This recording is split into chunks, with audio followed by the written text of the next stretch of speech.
Ngopo? Lah kok enteng? Lah ranti bojo malah ranti beban kok, Pak. Lah lek butuh terus piye? Tuku. Elek. Maksudnya misalnya butuh sego ngoten lho. Orang liwat dadi tuku teng warung. Iya. Misalnya butuh napa ngoten tuku teng warung ngoten lho, Pak. Oh iya lek ngono ki apik mak teratap tak kira tuku sing maksiat ngono ya. Lah mboten gareng anak buah Pak Yoyok niku istiqomah Pak mboten neko-neko Pak. Jadi wi, terus ngono iki piye? Ya wis tak. Berarti wong lanang sing kebangetan ngene dudu wong wedok. Ya padha kae wong wedok. Lah nyapa wong wedok? Lah kok apa gelem ditengi? Loh. Lah digudhok. Lho ini carane lah ya ora meteng sik lah ya iso carane. Lah carane piye? Ya nganggo apa to apa? Niki dalam rangka tasakuran pernikahan Mas Pak Wito karo Ibu Mariati. Wah, pernikahan emas Nggih, luar biasa Pak Suwito Bu Mariati. Mencapai di titik pernikahan emas bukanlah sesuatu hal yang mudah. Leres. Melalui proses nggih menika keluarga yang sangat luar biasa tentunya. Banyak cobaan, banyak godaan, namun beliau berdua mampu menjalani sampai di titik pernikahan 50 tahun utawa pernikahan emas. Tepuk tangan terlebih dahulu untuk Pak Suwito bersama Ibu Mariati. Ngeten niki sing mari geter kula ngeten niki, Pak. Kok geter? 50 tahun pernikahan emas niku lah luar biasa iso bertahan toh, Pak. Nggih. Mula nek 50 tahun diarani emas. Lah kula niku monel men mboten pun bubar, Pak. Perak ya urung. Belas kok perak. Nggih. Mula niki iso kanggo tulodo marang liyan panjenenganipun Pak Suman. Mboten nuwun sewu jenengan riye lak teng Palur Karanganyar. Aduh iki. Lah sakniki kok pindah teng Wonogiri ini sebab napa? Lah kula asline mriko, Pak. Asline mriko. Asline Wonogiri. Nggih. Nggih ten Palur niku lak riyen mbok wedok. Nggih. Anak-anak telu terus akhirnya 20 tahun omah-omah anak-anak telu terus kula pindah ten Wonogiri. Lah garwane?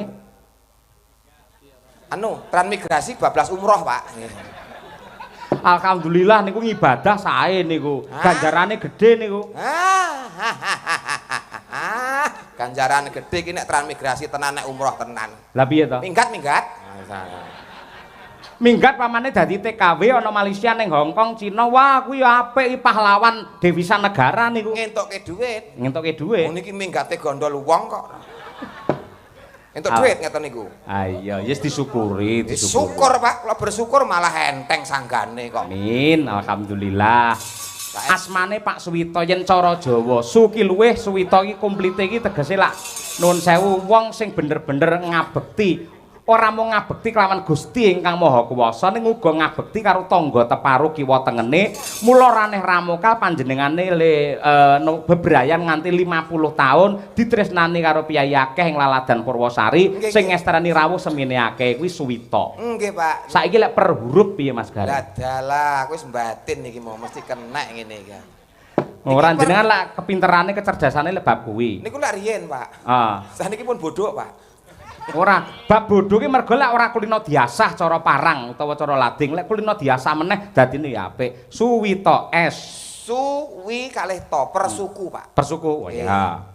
Su menika sugih katresnan. Panjenenganipun Pak Suwito sugih katresnan ya tresna marang garwa, putra lan kulawarga. Betul, nggih. Nggih, niku su. Wi. Halo, Wi. Nggih Winarno nembe mikir alon-alon. Oh iya jenenge Winarno. Nggih. Nggih. Gareng Winarno. Lagi to, Pak, lagi to, Pak. Leres.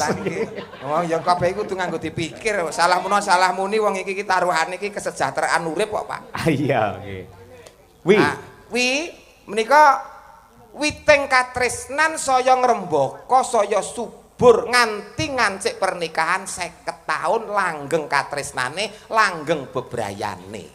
Mantap. Ngono kuwi cocok aku seneng ngejak kowe tegese ora wirang ngoten Mas Gareng. Dereng kok mengke saged kewirangan. Dereng kok. Ora bakal. Wong ki ora mesti kok, Pak. Nggih. To. Nah. To. Nah. To. Tondo iki sing diarani keluarga bahagia sejahtera sakinah mawaddah warahmah sing iso kanggo tepa tulodo anak lan putu-putu lan kabeh para kulawarga. Iya, nggih. Aja marem dhisik wong bebojoan lak kakung karo putri tegese Pak Suwito karo Ibu Mariati. Mariati Ma. Mati tenan iki. dalange kecerdasan dagelane wis level veteran ngene. Pokoke kudu iso. Ya, terus. Ayo. Nggih, manut tunduk karo apa sing dadi perintahe Kang Garwa pinangka guru laki. Oh, Bu Mariati. Wong wedok kuwi kudu tunduk patuh taat karo garwane. Contone kaya beliau Bu Mariati. Betul. Niku mah Rina wengi mung ndedonga amrih lestarine kulawarga mulyane anak lan putu. Ya. Alon-alon. Yakin apa sing diusahake, apa sing diprihatinke bakal nuwuhke kautaman kamulyan kanggo keluargane. Terakhir pi. Sik to, Pak. Wong karo siji Nek. Iya alon-alon. Tibane syukuran wayangan ditanggapke syukuran pernikahan 50 tahun ditanggapke dalang kondang Ki Cahya Kuntadi alias Pak Yoyo. Iya, kanthi dagelan ora mesti Pak nek wengi niki gareng tralala. Nek ndek ini gareng pacitan. Iya. Berarti apal men. Wajane mengikuti ora. Mengikuti wong kula ki fane Pak. Kalau kuwi ngefan nek kalih Pak Yoyo niku ngefan kok. Ning pancen mboten kok terus saingan secara tidak sehat niku mboten. Nek kedah saingan sehat. Mergo gareng sakniki lak kathah. Gareng Semarang wonten, gareng Purwodadi enten. Gareng Pacitan wonten. Mojiroji. Nggih, terus Mojiroji enten. Nggih, kathah sanget. Enten. Adu keterampilan. Nggih. Nggih, kabeh niku nut kadewasanipun, Pak. Nggih. Ngoten dados nggih menawi kula mengke damel wirang Bapak sak kanca nggih nyun pangapunten. Nggih. Ning jenengan minggah panggung sandanganipun kados mekatenipun kula marem. Tegese wong mirsani percaya diri Mas Gareng. Nggih, Lek nun sewu ira-iran ngen dhuwur terus ngen klambi jarik mboten masalah. Jenengan satu-satunya dagelan yang memakai gelang emas di kanan dan kiri. Longko lho golek dagelan ini. Nggih lho Pak, wong jenengan piyambak ingkang ngendika nyambut gawe iki sithik entuk sithik akeh ya tetep dicelengi, ditabung lak ngoten to Pak. Syukur nggih. Niki kula tumbaske mas-masan ngetokke. Dadi apa sing dadi dawuh Bapak ki kula estokke ngoten lho Pak. Niki asli kok Pak. Asli Mas nggih. Asli semprotan Pak. Niki nek pun kena keringet pun nanya teng selekit ngoten niku. Lho niki separo pun biru lho Pak niki Pak. Wayang ngelapi nek mboten dilapi niku ten kulit barang melu ireng ngoten niku. Mbok sing sembodo wong awan bengi tanggapan terus ngono kaya. Estu niki lho, niki pun enten gudike. Badhe bibit gudik pripun? Nggih. Kula golekne kanca Mas Gareng. Nggih, kula manut Pak. Nggih, Mbak Birgita Ayu. Ayo, iki ana pamundhut. Assalamualaikum warahmatullahi wabarakatuh. Waalaikumsalam. Selamat malam Pak Dalang. Kula Mbah Untung sing Mbau Reksa. Apa ki? Gogo Kalang Timur. Kula nyuwun lagu Sesideman kula aturaken dumateng Pak Suwito. Matur nuwun Pak Dalang. Nggih. Berarti dadak kenalan. Loh iya, pepatah mengatakan tidak kenal. Loh iya, pepatah mengatakan tidak kenal maka tidak nikah. Tidak sayang. Lho wong kenal kok mung disayang tok ki lelaki apaan? Nek nyet wong lelaki tenanan yo nikah apa kenal terus dinikah ora disayang tok. Ngono ya. Bener Bir. Bener kuwi. Kuwi pelajaran yang baik kuwi ngono kuwi. Nah, Lah nek kok wedok tuh harga diri ya Pak Yoyo nggih. Leres. Nang ki ora mung kenal terus disayang tinggal lunga, kenal disayang tinggal lunga. Nek nyat sayang tenan apa kenal sayang terus dinikah. Tanggung jawab. Tanggung jawab wong. lah nek ditengi tok piye? Loh, lah iso enak kalau ditengi terus ditinggal terus piye? Lho kuwi fenomenal lho, orang bener lho, banyak terjadi ngono kuwi lho. Banyak terjadi. Ayo, mula contonen kaya Pak Wito karo garwane kuwi. Sing jenenge katresnan kuwi kanugrahan suci saka Ilahi kanggo srana keselamatan menungso donya tekan akhir. Lah kuwi katresnan. Mula leres ngendikane Pak Yoyo iki ora mung sekedar bojo ning jodoh. Lah kuwi. Luar biasa langgeng sampai 50 tahun pernikahan emas. Lah niki mangke bar pernikahan emas napa nggih Pak nika? mau anu, mau apa jenenge kuwi berlian. Berlian. Heeh. Berarti tahun ngarep melih Pak iki. 100 tahun. 100 tahun ngarep iki lho. 100 tahun melih. Nggih. Oh nggih pun, monggo nderekaken mawon. Derek sapa? Nggih. Iki lho bir ana sing ngersakake ya kuwi Dereng kenalan kok, Pak. urung to? Oh, Oh iya iya. sing lali. Ya, ya, Nembe kenal. rembug meteng wae lho, Pak. Oh iya. Kenalke kalih sedulur-sedulur wonten ing Ngimput desanipun Purwosari. Sari, nggih. Tuku pandan karo kayu. Perkenalkan saya Birgita Ayu, Pak Bu. Alamate ngendi? Kula aslinipun Kediri, Jawa Timur. Isih sekolah apa wis duwe bojo? Mboten sekolah tapi dereng gadah bojo. Maksudnya wis lulus. Oh, maksudnya wis sarjana. Sarjana Rampung seni. sekolah. Ning urung duwe bojo. Heeh. Dieling-eling. Apa? Engko nek kenal kudu disayang terus nikah, ora entuk meteng. Dieling-eling. Dieling-eling. Iya, iya. Eling-eling. Aku wajarana ya. Oh, tenan, Nduk. Kok gareng kon ngajari dhek remuk malah kon ngajari ora. Nggih. Sesideman bir. Oke, Pak. Nggih, coba kaya apa sak bawane men digatekke karo Pak Sak Gareng. bawane, Pak. Nggih. Wiwitane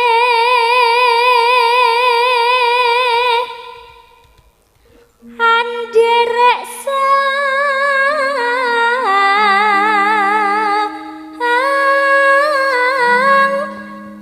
peke. Artekno ngene iki, Mas. Ben ketok kecerdasanmu dibandingke gareng-gareng liyane wi mau. Wiwitane Anderek sang pekik. Angel ra. awalnya ikut Sang peke. itulah sang pekik. Piyayi sing ganteng Jatmika. Lho lah nggih, sang pekik niku piyai sing ganteng Jatmika. Betul. Putrane Pak Anom Surata. Oh, ini ngangge sembodo mburine. Ayo. Dalange winong iki, ayo. Meno. Ayo. Priya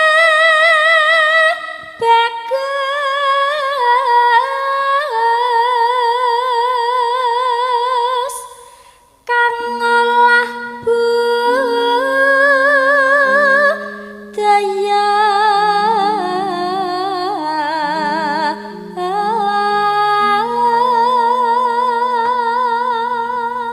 Artinya Pria tampan yang senang budaya. top. Betul Pak Yoyo? Leres 100. Contohnya nek saiki napa niku, Pak? No? Sing pria bagus sing seneng olah budaya niku Kanca contohnya pengrawit. apa? Oh, pengrawit. Pak Dalang. Dalang. Niku termasuk Oh, iya. sing olah budaya. Gareng olah budaya kok ora mlebu. Ulah mergone ora bagus. Oh, berarti khusus sing bagus ya. Oke. Wong nek ngrumangsane awake dhewe paling bagus kuwi sing kleru. Oh Duh. iya. Iya wis, Mas.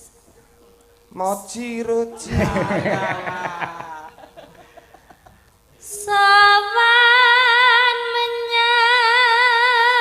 menyang kutha gedhe.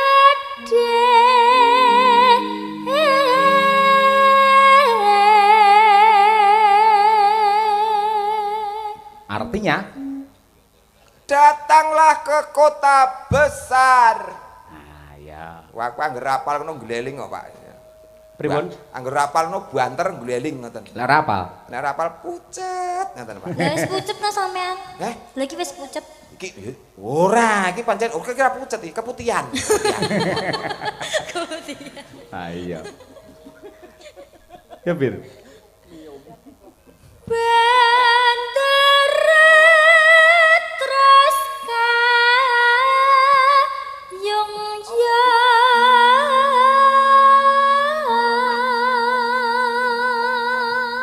Sehingga tuannya merasa tertarik. Nah, betul. Loh, kula, Pak. Nggih. Pripun lulusan SKRI ngeten Weh, iki, Pak. sarjana karawitan sampean. Sarjana Mas. karaoke, Nduk. Malah ora. Selendang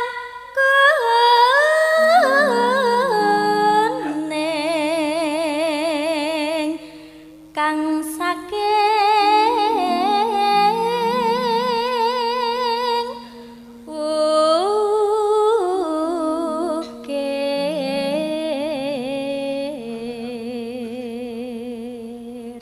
artinya? Selendang kuning yang dari gunung. Wah, ya wukiri gunung ya. Nggih. Maksudnya piye kok selendang kuning kok saka gunung iki? Lah kowe ra iso to? Ra mudeng to kowe? Gak mudeng piye kok? Waduh, ngene nek ra ngerti takon karo sing ngerti, Nduk. Heeh. Nggih. Piye? Takon Biri.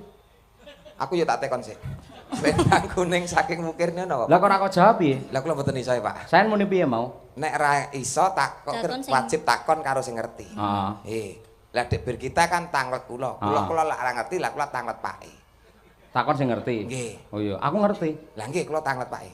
Selendang kuning saking wukir niku napa, Pak? Selendang kuning itu adalah gambaran seorang wanita Jawa yang cantik, yang berbudaya, yang asalnya dari pegunungan. Terjemahane dawa ya Pak selendang kuning niku. Ben cetha. Oh lah nggih. Heeh.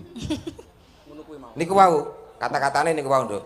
Jadi selendang kuning adalah gambaran seorang wanita Jawa yang cantik yang dari pegunungan. Nah, kuwi. Betul, Pak e? Betul, 100. Tak eling-eling. Piye mau piye? Selendang kuning Kang saking piye-piye? Adalah pripun, Pak? Ketara wis tuwek ngono wis lali ora. Metu ki aja ditekokke meneh. Kok ngenteni sik, nek wis bar metu ki ngenteni sik. Ngenteni aku hening tenang kok. Yektine ulun mung melu mangayu bagya, merga pepeteng ingkang wis dadi padhang. Merga saka pakartine angkara murka ingkang serakah dakah-dakah Baswara Kangsa ingkang nedya nekem bumi Mandura samengko wis sirna margalayu merga kaprawirane Mutiara Mandura Sinarayana.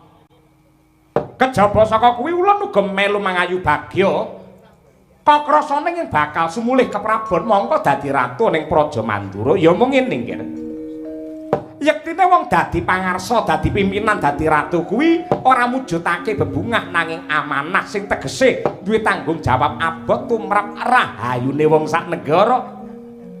Mula ratu lan satriya sing becik kuwi kudu sugih kepinteran, sugih kadigdayan sarta sugih lelabuhan ingkang utama. Sugih kepinteran tegese ratu lan satriya kudu mumpuni ing kawruh apa wae. Angka loro sugih kadigdayan ratu lan satriya kudu surasekti mandraguna supaya negarane wibawa ora dicamah dening hambek angkara murka. Lah ingkang angka 3 ya kuwi sugih lelabuhan.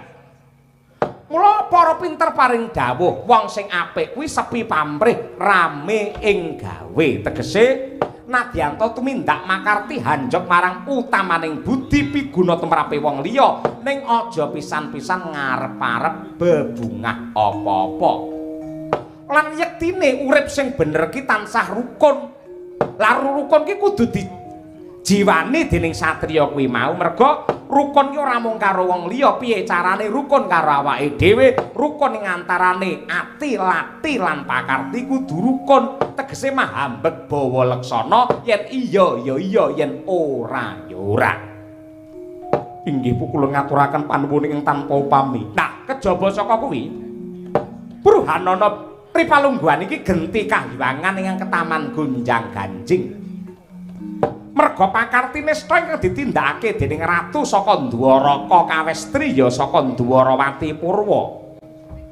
Ya kuwi Prabu Yudha Kalakresna ingkang barang ngamuk ana ing Suralaya kepengin ya kuwi nglenggahi dampar kanarendrane para dewa kepengin nguasani kahiwangan Suralaya. Nadyanto para dewa wis makarti tumandang lan jumangkah parandene ora ana sing mangga kuliya kabeh padha kalang kabut.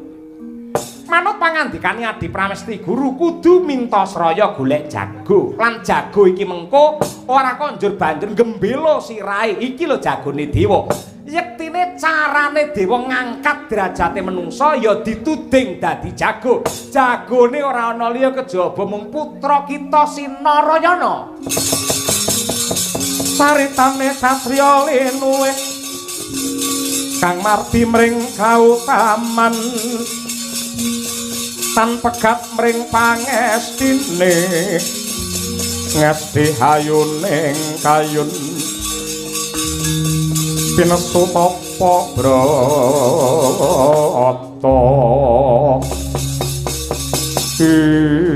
wah jagat Dewa Bathara ya jagat pangestungkara pukulun semanten pakurmatan agung ingkang paduka paringaken dumateng kula lumantar pun Narayana.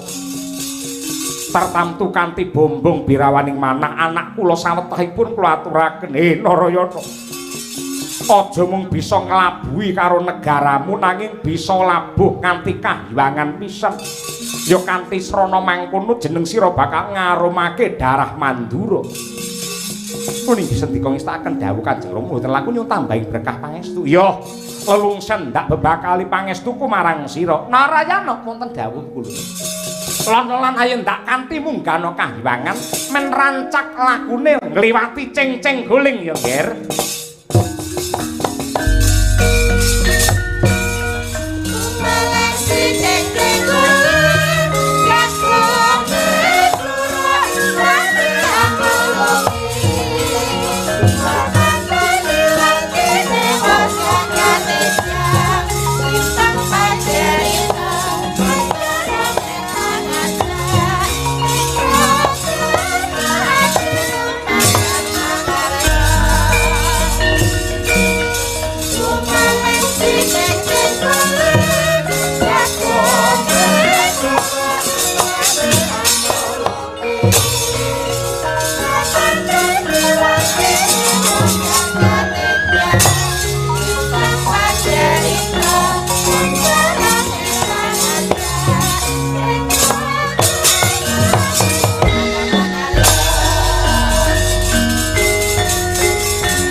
tan tulus nyokro ring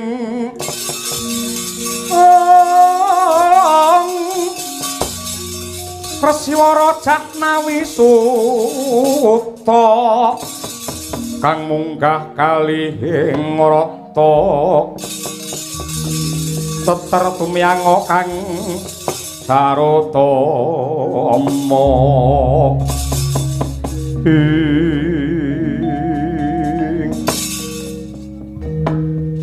yen ora kleru kang dadi panyawangku iki bocah Saptawarga panengahing Pandhawa Permadi nuninggih Kakang Mas kasinggihan kula ingkang rayi Permadi sembah pangabekti kula katur Kakang Mas ndak tampa kok tekan Mandura ki sebabe apa nyuwun pangapunten gentos kula nyuwun prisa king menapa kok paduka ndangu ing kados mekaten wong takon kuwi adile diwangsuli ora kok njur genti takon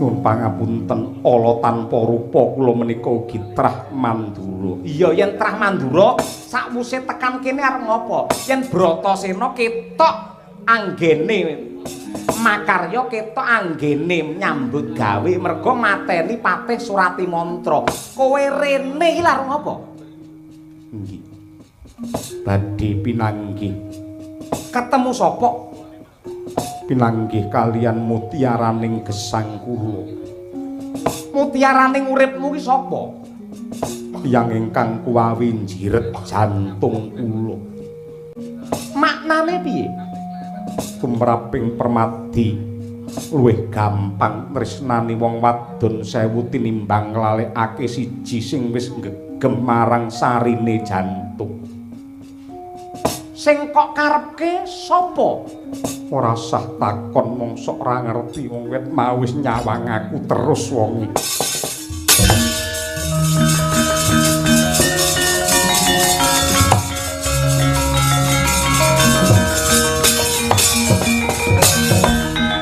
Bratajaya Sapa Kakang?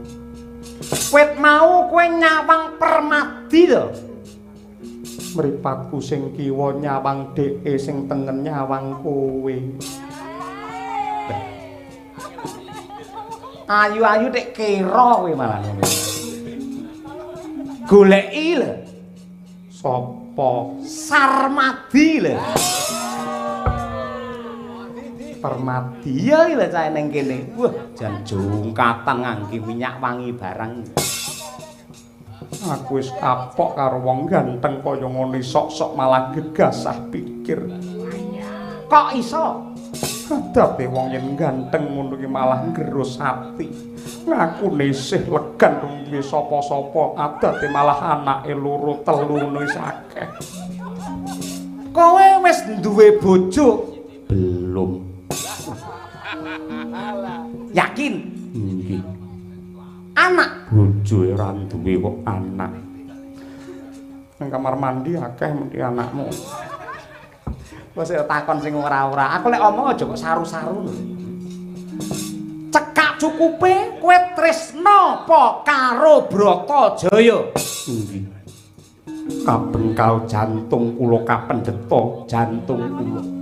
Ingkang gumana musik telenging batos inggih namung Kakang Nggawa Sembadra nggih Bratajaya. Sara silahe iki pernah iki Mbak Yumu lho. Mbak Yu malah eco. Sik. Mbregudul karepe dhewe lek ngene jenenge. Bratajaya apa? Permadi tresna karo kowe. Apa kira-kira kowe ya tresna karo Permadi? Tak takonane awakku dhisik. Beh. Carane nakoni piye? Kowe menengo dhisik. Aku tak rembukan karo awakku. Wah awak, kira-kira kowe tresna karo Permadi apa ora? Yen pancen ora tresna kowe menengo, yen tresna kowe obah. Meneng tandane kowe ora tresna. Sing ngomong sapa? Sing ngomong sapa? Anana pati, apate wis. Wong wedok lek gendhengi karo wong lanang modele nek ngono.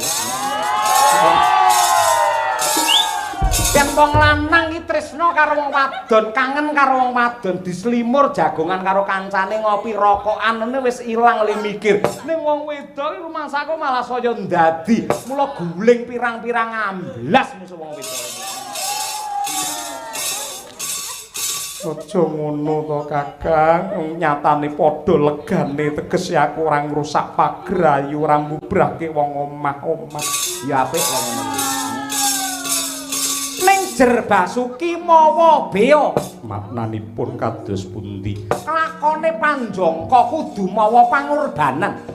Tegesipun kowe bakal ndak pek dadi kadang kuipe lamun to gedhe labuhmu marang Narayana.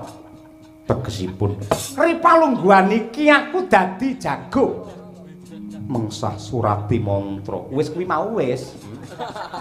Neng kayangan Yudha Kalakresna ratu saka Dwaraka Kawestri. Kowe melu aku.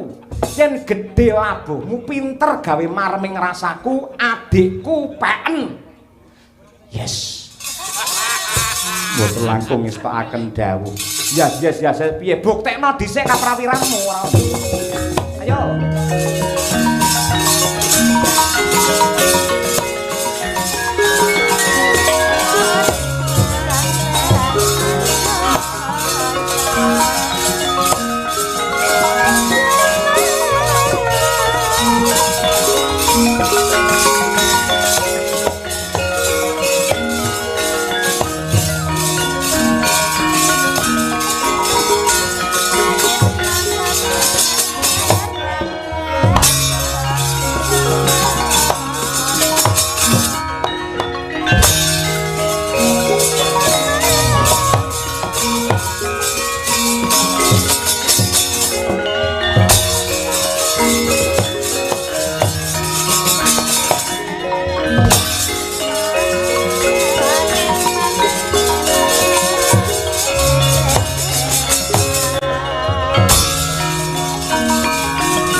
Pandhawa tata gati wisaya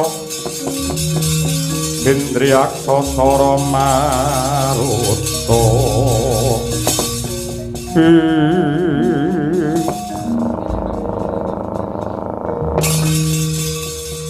ana satriya ireng cilik bendeles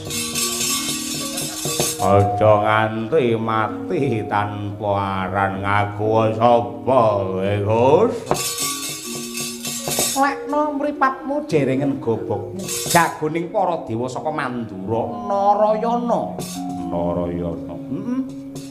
ing kondange Narayan iku ya pancen para nyata sapa iki Ratu saka Ndwarawati Purwayuda Kala Kresna ing atase dewa wae padha salang tunjang kowe maju perang padha karo njaluk terking traka jahanam aku minangka dutaning adil kinen Brasta Sukertaning Suralaya janjura minggat tak kedhepake ketiban tanganku borot sirahmu rasa kagan bebangal saut tekuk peduat boyokmu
ngarsa madangi jagat tumunguk-munguk paneng saputa ing wukir marbabang sumirat keneng soroting surya mekolan gunung-gunung wae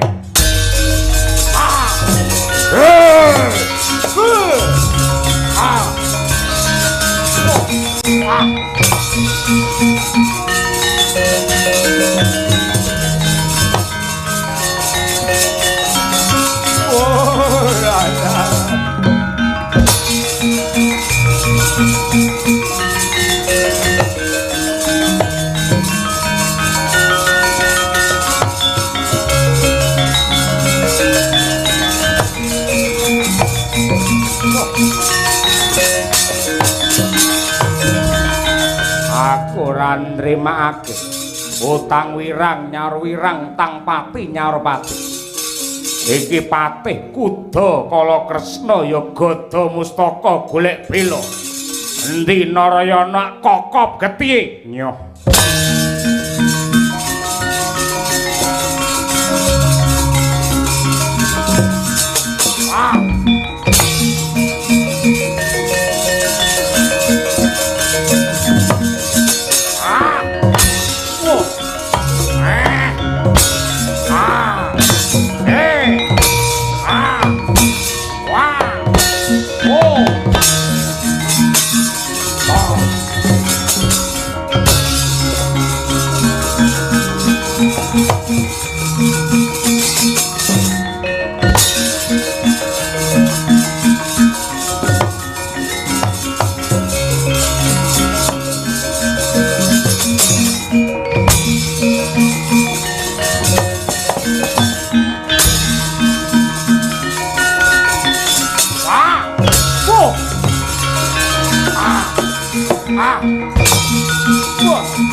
terjangmu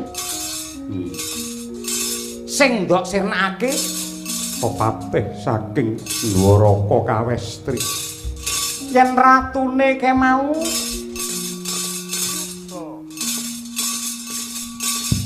Yudha kala Kresna mau sing nyirnake pun Kakang patihe sing ndok pateni sapa nun inggih Kuda Birawa Kuda kala Kresna ya gada mustaka. Ning semune si gada mustaka iki sukmane durung bisa manjing ana kelanggengan kudu golek dalan panitisan. Nitis dateng sinten sok ana sing mbacutake.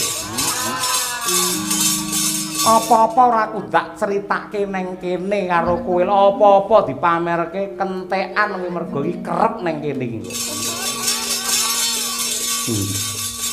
Monggo kula dherekaken sowan wonten ngarsanipun Sang Hyang Girinata. Pamrih mestinipun dewa badhe paring wujudipun bebingah. Jare sepi pamrih rame gawe tek njaluk bebungah. Nganggo dasar apa kowe? Semune Siadi kalah karo pasemone Oyot. Oyot kae Nadyanto mapane ana sajroning bumi. Duwe kewajiban ya kuwi ndodosi padas lan watu golek banyu nggih nguripi wit-witan karo godhong sakpawane. Nadyanto bareng wit mau gedhe ora ana wong sing ngalembana marang Oyot. Sing dialembana mesti wite sing gedhe, godhonge sing ijo royo-royo, woh-wohane sing seger. Ora ana sing ngalembana karo Oyot. Nadyanto Oyot ora entuk panglembana ning tetep netepi marang kewajiban anggene golek banyu nggih nguripi wit lan sak piru-turute kuwi mah. Siadi menungso aja kalah karo pasemone Oyot.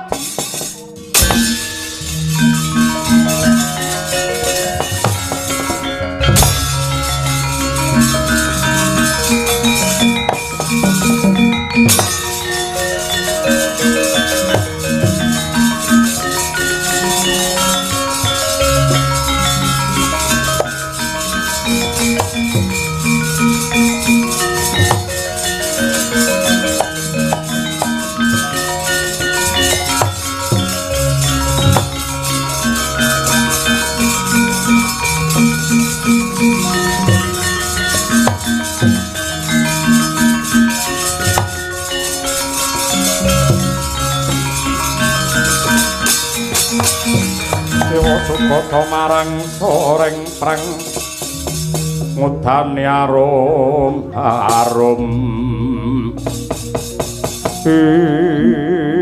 sinugraha ing Gusti Narayana kridane bocah Mandura becik Narayana kelawan Permadi ingkang tetela bisa mbingkas marang retu ingkang nrajang ana kahiwangan tegese samubarang ingkang ndok tindakake cetha lamun to hanjek marang kamulyane Tribawana nggih Bu Kulun wis satrepe lamun to jeneng kita nampa ganjaran nadyan to jeneng kita ora ngarep-arep sepisan Jawata bakal paring wujute kreta pusaka ingkang aran Kyai Jaladara. Ingkang angka 2 ya kuwi bendhe arane bendhe Pancajanya. Lan ingkang angka 3 gandeng ripalungguhan iki Dwarawati suwung ratune wis sirna, lenggana tetepa dadi ratu gandeng jeneng kita. Mangka wadahe Sang Hyang Wisnu nganggo jejuluk Sri Bathara Kresna.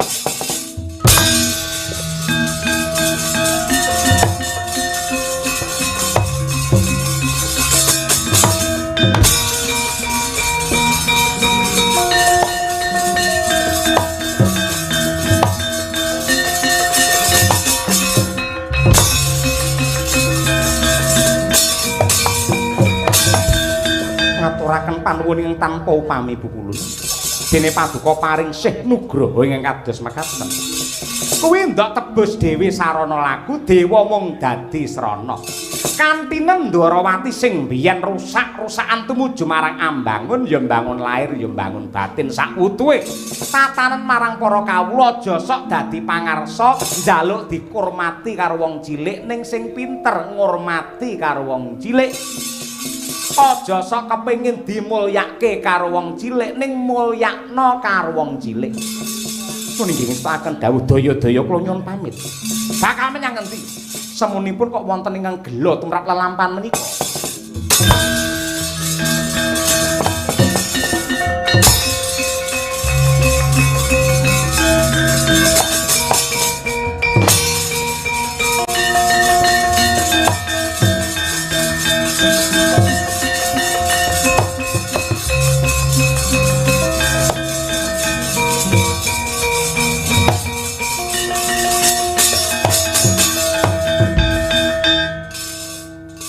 Kakang Udawa wis modar cahe.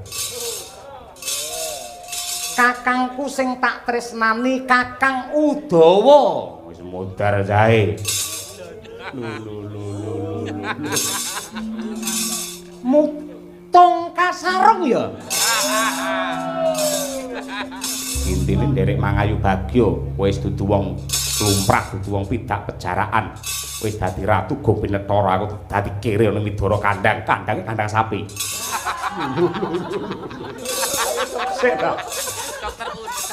Kowe iki critane iki nesu karo aku ngono piye? Ambuh ora. Apa ndok kira aku lali karo janjiku, ndok kira aku lali janjine? Lamun to biyen rekoso dilakoni wong loro, mulya ya dilakoni wong loro. Nyatane kowe mulya aku tetep dadi kere kaya ngene.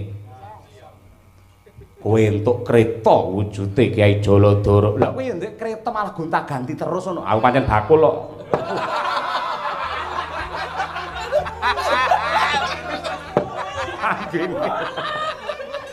Kowe iki tetep tak tresnani, wong semene iki sing awet dhewe iki kowe kok.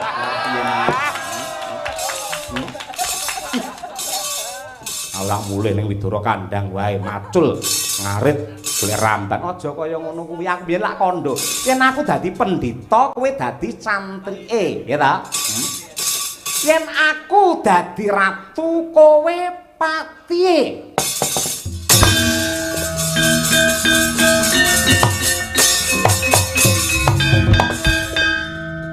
Matur nuwun sinuwun Prabu Sri Bathara Kresna dening ngangkat dumateng derajat kamulyan kula dados patih wonten negari pundi wau? Ana ing Dwarawati. Nggih. Ngibaratipun jenengan menika ingkang kagungan kreta kowe kusire ning iki dudu kreta lumrah lho. Men permati. Ah, bot permati timbang aku. Iya, kowe sing ngendhaleni kreta. Ning aku pengen jajal kaya apa wis sik. Jolo-jolo. Nggih.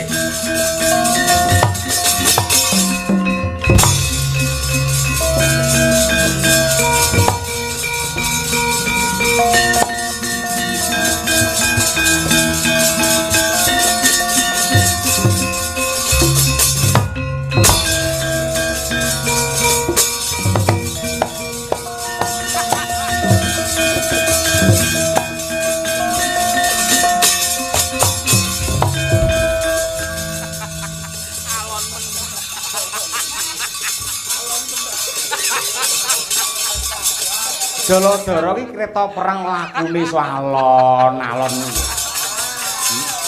Ngene iki tekane kapan ora?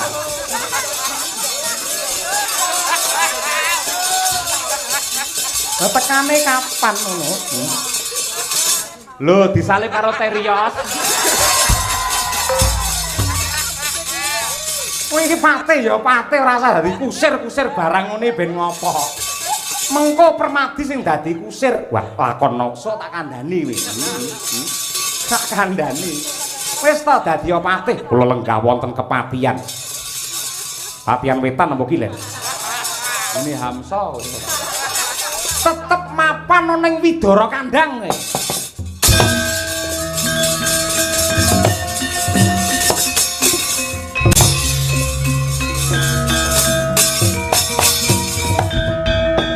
Kepatian tek Kademangan iki. Widara Kandhang iki desa. Maka sak ngertiku Widara Kandhang iki kebawah keperintah Mandura dudu Ndarawati. Oh, iki calone ana lakon udara waris tenan iki.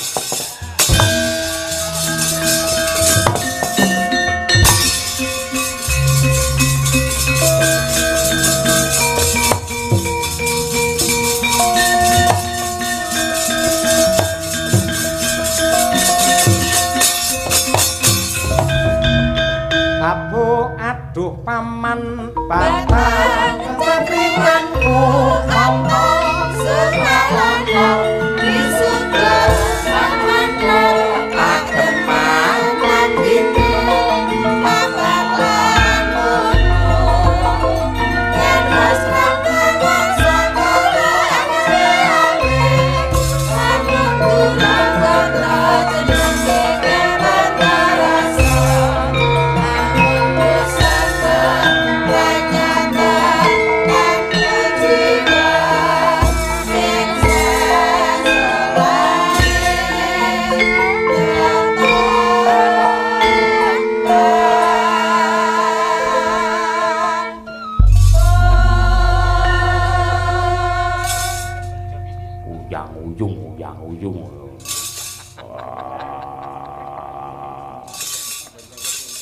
Ndara Bratasena. Wah, iya.